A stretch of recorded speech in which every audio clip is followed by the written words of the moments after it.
प्रिय संस्कृत मित्राणि, नमः संस्कृताय। UGC NET paper 2 Sanskrit free classes. Welcome to feed the form YouTube channel. Unit 3 जो हमारा है दर्शन साहित्य। हमारी क्लास का टाइम है डेली 6 PM और ये हमारी क्लास नंबर 19 है बाय नीधु चौधरी। ये हमारे सोशल मीडिया अकाउंट्स है जिसके थ्रू आप इजीली हमसे कनेक्ट हो सकते हैं। ये हमारी एप्लीकेशन है जिसमें free notes, live classes, 5000 plus MCQ plus PYQ and free books जो आपको इजीली फ्री ऑफ कॉस्ट मिल जाएगी। हमारा गोल, हमारा एम GRF। दर्शन साहित्य यूनिट 3 में हमने देखा था प्रमाण मीमांसा, तत्व मीमांसा, आचार मीमांसा, चार्वाक दर्शन, जैन दर्शन और बौद्ध दर्शन, जिसके बारे में हमने अगली क्लास में देखा था।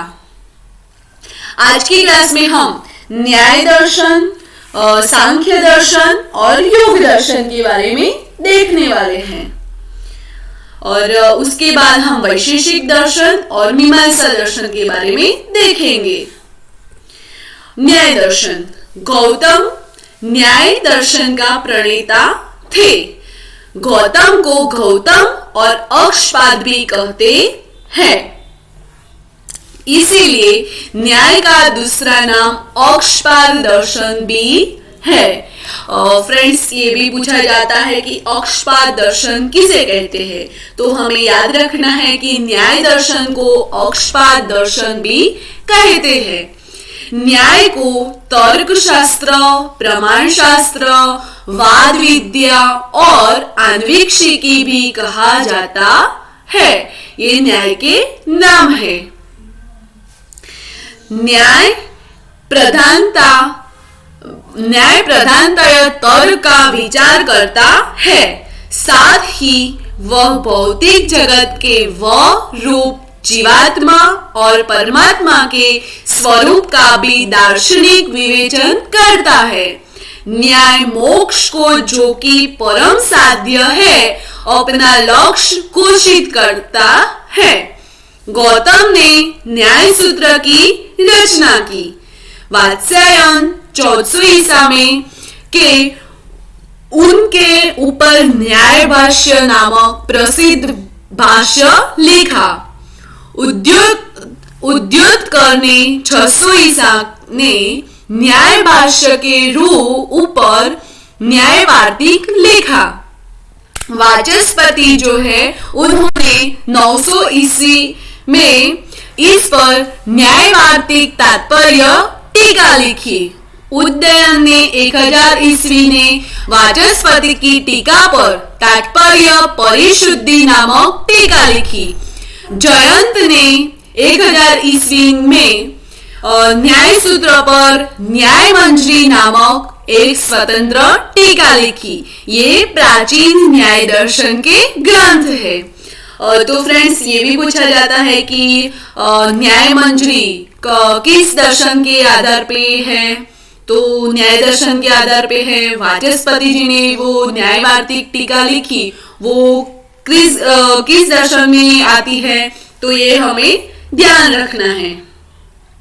गंगेश, जिसने 1200 ईस्वी में नव्य न्याय का प्रणेता है, उन्होंने तत्व चिंतामणि नामक ग्रंथ लिखा। तो ये भी इंपॉर्टेंट है कि तत्व चिंतामणि किसने लिखी, तो गंगेश जी ने लिखी। और किस पर आधारित थी, तो न्याय दर्शन पर, और वो न्याय का प्रणेता भी है। नव न्याय जो है उनका प्रणेता भी है, जिसकी अनेक टीकाएं हैं। न्याय के बाद के ग्रंथ वैशेषिक, जिसमें 7 पदार्थ स्वीकार किए गए हैं, को मानते हुए वे न्याय और वैशेषिक को मिलाकर एक नया तंत्र चलाते हैं। संयुक्त न्याय वैशेषिक के महत्वपूर्ण ग्रंथ वरदराज, जो 1250 ईस्वी की तार्किक रक्षा, केशव मिश्र जी ने 1300 ईस्वी की तर्क भाषा, विश्वनाथ 1700 ईस्वी का भाषा परिच्छेद एवं सिद्धांत मुक्तावली और अन्नन भट्ट की 1700 ईस्वी का तर्क संग्रह है। ये सब जो ग्रंथ है वो उनके प्रणेता के नाम भी है और उन्होंने कौन सी ईसा पूर्व में लिखा है वो भी इसमें दर्शाया गया है। न्याय में 16 पदार्थ की यथार्थ विवेचना की गई है। ये है प्रमाण, प्रमेय, संशय, प्रयोजन, दृष्टांत, सिद्धांत, अवयव, तर्क, निर्णय, वाद, जल्प, वितान, हेत्वाभास, छल, जाति और निग्रह स्थान। ये 16 न्याय पदार्थ है। वस्तुतः न्याय दर्शन में उक्त षोडश पदार्थ के यथार्थ ज्ञान के द्वारा निश्रेयस का अधिगम मानव जीवन का परम लक्ष्य मानते हुए यही कहा गया है कि दीपक के प्रकाश से जिस प्रकार वस्तुओं का ज्ञान होता है उसी प्रकार ज्ञान के प्रकाश से पदार्थों की वास्तविक रूप का बोध होता है। रूते ज्ञानन्न मुक्ति अर्थात ज्ञान के बिना मुक्ति नहीं का सर्वमान्य सिद्धांत स्वीकार करते हुए भी शुद्ध ज्ञान प्राप्ति के साधनों की यथार्थ मीमांसा न्याय दर्शन में ही की गई है। न्याय दर्शन द्वारा प्रस्तुत प्रमाणों व हेत्वाभासों के अत्यंत प्रामाणिक विवरण का उपयोग अन्य दर्शन में भी पर्याप्त मात्रा में किया गया है। साथ ही इस दर्शन में आत्मा का भी सुंदर विवेचन किया गया है। इसमें आत्मा को शरीर, मन, बुद्धि से पृथक एक स्वतंत्र पदार्थ सिद्ध किया गया है। ध्यान, दानादि उपायों के द्वारा आत्मा का साक्षात्कार करना तथा चित्त की सुख दुख से विरहित साम्यावस्था को प्राप्त करना ही इसका परम लक्ष्य है। इसके बाद सांख्य दर्शन। आपको आई होप आपको न्याय दर्शन क्लियर हो चुका होगा क्योंकि एकदम सरल रीत से मैंने यहाँ पे आपके समक्ष प्रेजेंट किया है। इसके बाद है सांख्य दर्शन। सांख्य नाम संख्या शब्द से सिद्ध होता है, यानी संख्या यानी किसी वस्तु है उसकी गणतरी को हम संख्या 1 2 3 ऐसे संख्या के रूप में करते हैं। वैसे ही सांख्य नाम जो है वो संख्या शब्द से सिद्ध होता है। इसका यह नाम तत्वों की संख्या बदलाने के कारण पड़ा है। इसमें जो तत्व है उनका तत्व ये तत्व वो तत्वों की को बतलाने के लिए संख्या पड़ा है, इसका कारण है। संख्या शब्द का अर्थ सम्यक ज्ञान यानी सम्यक वत्ता ज्ञान यानी ज्ञान भी हो सकता है। इससे संख्या नाम व्युत्पन्न हो सकता है और तब इस नाम की सार्थकता होगी। सांख्य का लक्ष्य प्रकृति और उसके विकारों, शरीर, इंद्रियों, बुद्धि और अहंकार से पुरुष का विवेक करना है, जिससे सब दुखों का अत्यंतिक उच्छेद हो जाता है। सांख्य दर्शन के आदि प्रणेता कपिल थे। ये इंपॉर्टेंस है कि सांख्य दर्शन के प्रणेता कौन थे, तो कपिल लिखना है। कहा जाता है कि कपिल ने सांख्य प्रवचन सूत्र और तत्व समास नामक 2 ग्रंथ लिखे थे। कपिल के 2 ग्रंथ निम्नलिखित में कौन से है, तो काफी सारे दिए होंगे, उसमें से ये भी हो सकता है कि सांख्य प्रवचन सूत्र और तत्व समास, तो ये दोनों ग्रंथ कपिल के थे। ईश्वर कृष्ण कि सांख्य कारिका सांख्य दर्शन के उपलब्ध ग्रंथों में सबसे प्राचीन है। ईश्वर कृष्ण ने स्वयं को आसुरी के शिष्य पंचशीख का शिष्य कहा।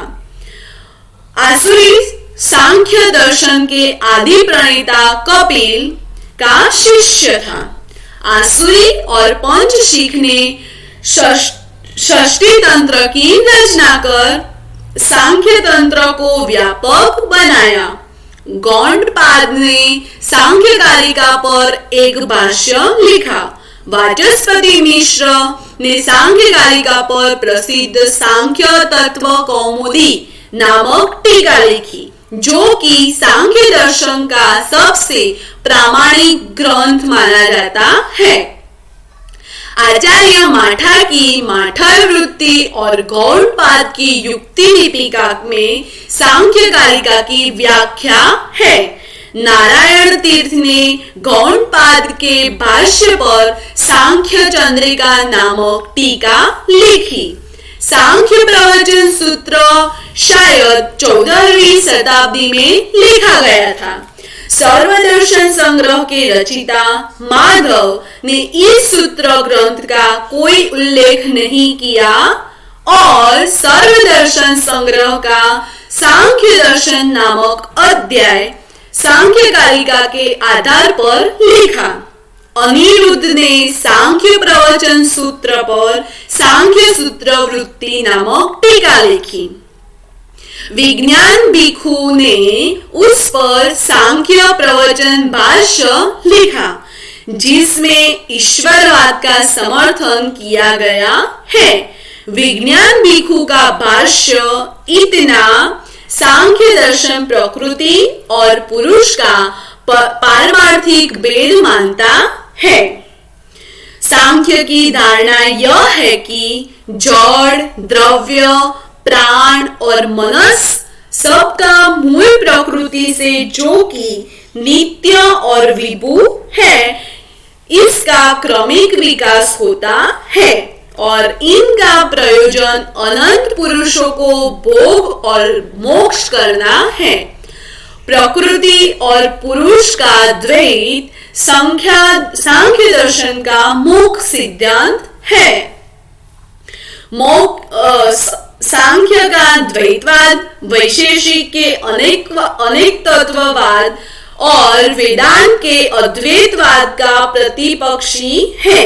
सांख्य न्याय वैशेषिक और मीमांसा की तरह प्रलय और सृष्टि में विश्वास करता है, जो कि समय समय पर पुरुष के प्रयोजनों की सिद्धि के लिए हुआ करते हैं और सांख्य प्रकृति के परिणाम अर्थात विकास को सप्रयोजन मानता है।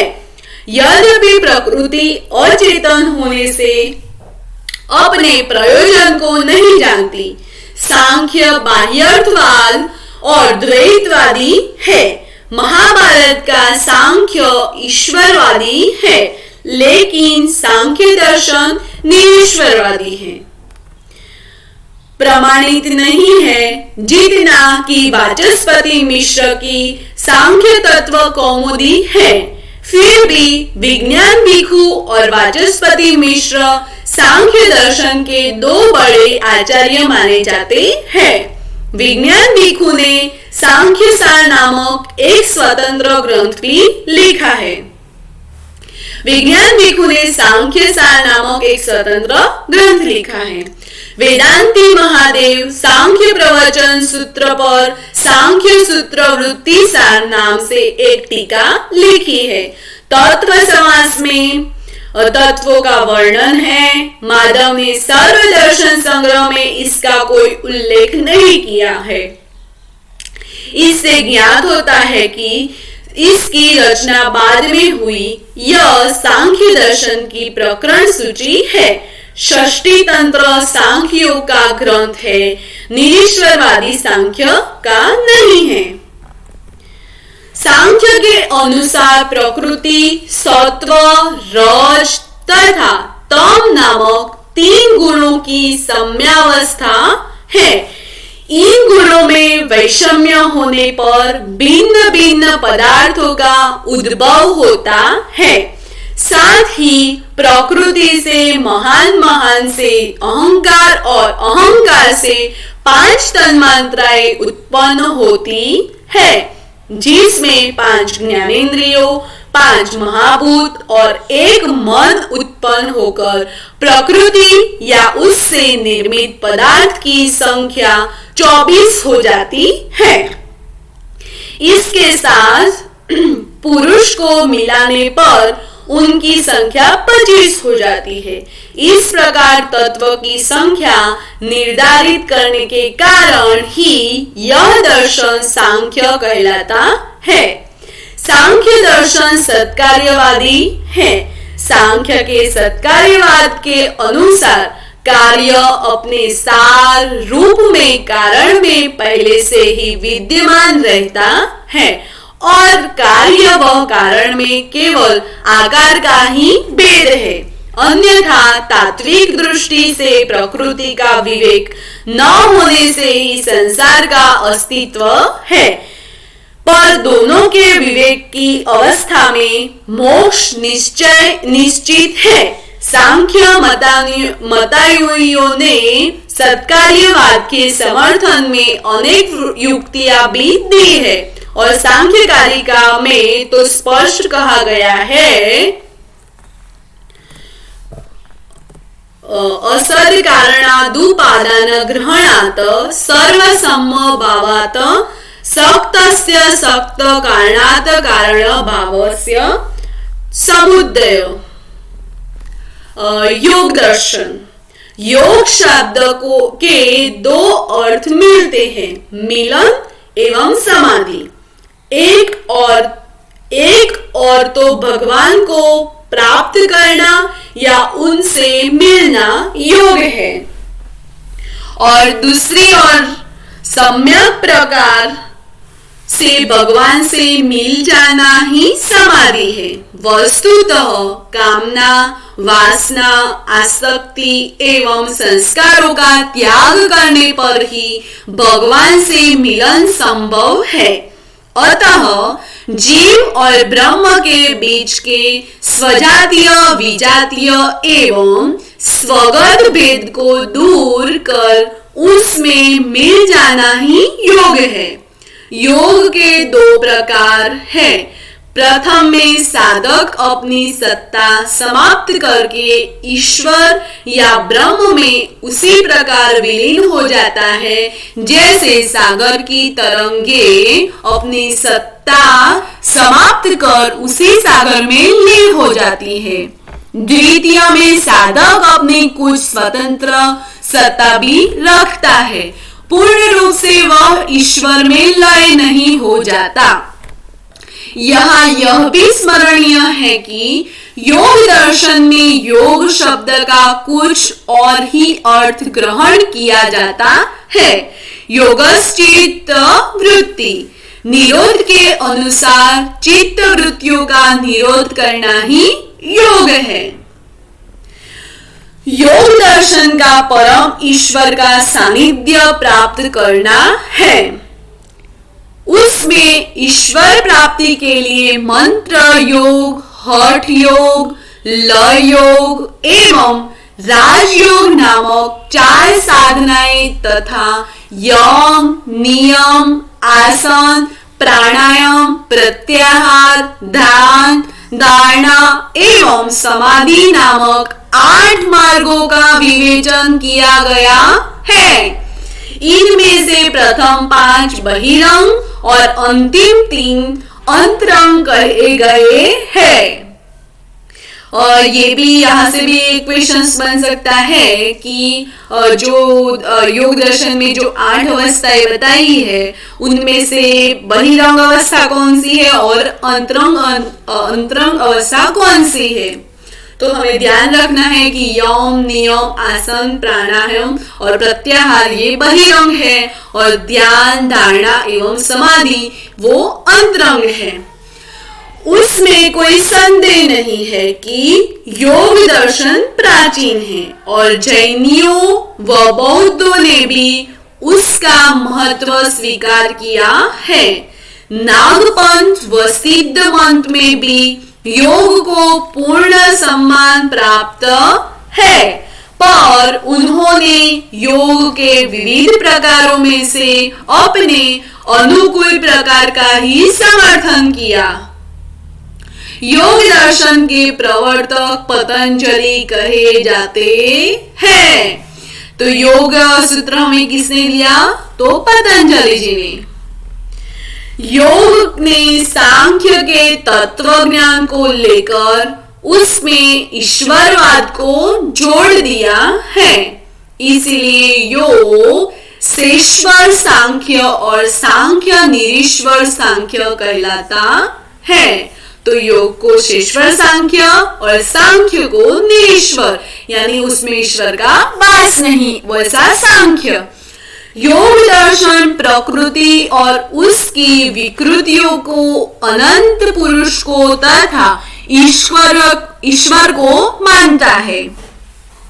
प्रकृति जगत का उत्पादन कारण है, ईश्वर जगत का निमित्त कारण है। ईश्वर जगत का निमित्त कारण है। उसने प्रकृति को नहीं बताया है और न उसने पुरुष को ही बताया है। प्रकृति, पुरुष और ईश्वर तीनों अनादि और नित्य है। ईश्वर सत्य, रजस तमस की साम्यावस्था को तोड़ना है और प्रकृति का परिणाम शुरू करता है। वह वेदों का कर्ता है, वेदों की कर्ता भी कहलाता है। वह प्रत्येक कल्प के आदि में पुरुष के ज्ञान के लिए वेदों का प्रकाश करता है। वह पुरुष को अदृष्ट के अनुसार उनका प्रकृति से संयोग और विभाग करता है और इस प्रकार जगत की सृष्टि और प्रलय करता है। प्रकृति के परिणाम में जो प्रतिबंधक होते हैं वह उनको हटाता है। वह पुरुषों के मोक्ष के प्रतिबंधकों को हटाता है। सांख्य प्रकृति, महत, अहंकार, मनस, 10 इंद्रिया, 5 तन्मात्र और 5 स्थूल भूत, इन 25 तत्वों को मानता है। योग इन 25 तत्वों के साथ एक 26वें तत्व ईश्वर को भी जोड़ देता है। योग दर्शन थोड़े परिवर्तन के साथ सांख्य दर्शन को अपनाता है। सांख्य की तरह योग भी बंध का कारण प्रकृति और पुरुष का अविवेक तथा मोक्ष का कारण उनका विवेक मानता है, लेकिन वह विवेक प्राप्ति का उपाय योगाभ्यास को मानता है। योगाभ्यास योग दर्शन की अपनी विशेषता है। पतंजलि कृत योग सूत्र योग दर्शन का पहला ग्रंथ है। योग सूत्र पर व्यास ने योग भाष्य लिखा, जो कि योग दर्शन का सबसे महत्वपूर्ण और प्रामाणिक ग्रंथ है। वाचस्पति जी ने इस पर तत्व वैशारदी नामक टीका लिखी। विज्ञान भिक्षु ने भी उस पर योग वार्तिक नामक टीका लिखी। योग के सिद्धांतों का प्रामाणिक वर्णन उन्हीं 3 ग्रंथों में मिलता है।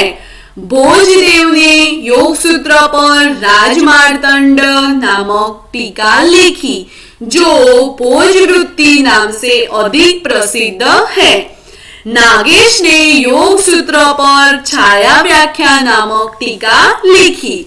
नारायण तीर्थ ने इस पर 2 टीकाएं लिखी, जिनके नाम योग सिद्धांत चंद्रिका और सूत्रार्थ बोधिनी है। रामानंद सरस्वती ने उस पर योगमणि प्रभा नामक टीका लिखी।